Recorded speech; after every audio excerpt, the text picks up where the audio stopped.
Este projeto de pesquisa se chama Nova Estratégia para Potencializar os Efeitos da Radioterapia em Tumores de Cabeça e Pescoço usando nanopartículas de ouro, nanobracterapia, coordenado pelo professor Luiz Orlando Ladeira, do Departamento de Física da UFMG e financiado pela Fundação de Amparo à Pesquisa do Estado de Minas Gerais.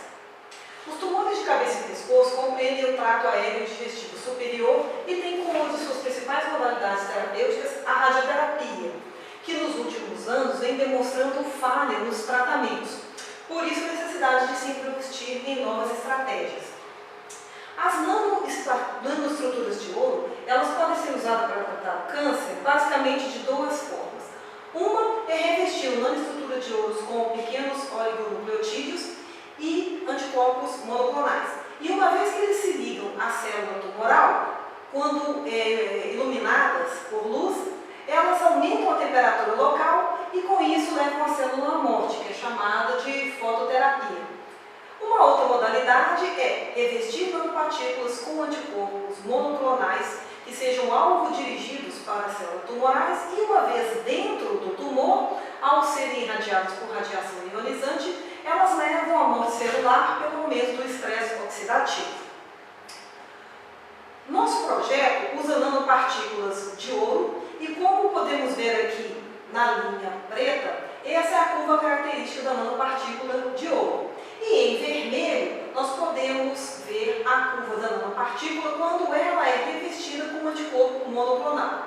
A grande vantagem de se usar nanoestruturas de ouro é que sua superfície é passível de várias ligações químicas e também que ela mantém a sua forma estável, como podemos observar aqui por essa figura de microscopia eletrônica de transmissão.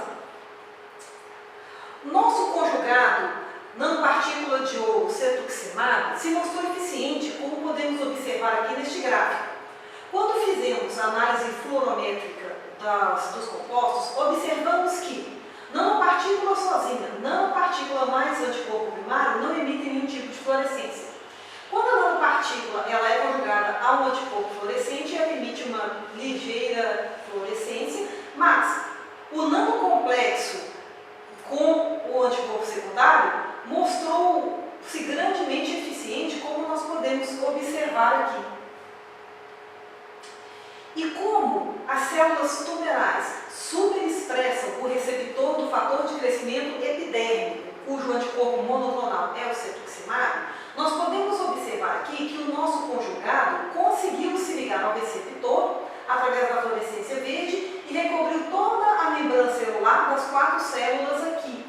Aqui em azul nós observamos o núcleo marcado com DAP e aqui na imersão das duas imagens nós podemos observar os núcleos e toda a ligação do complexo nanopartícula cetuximab na membrana celular.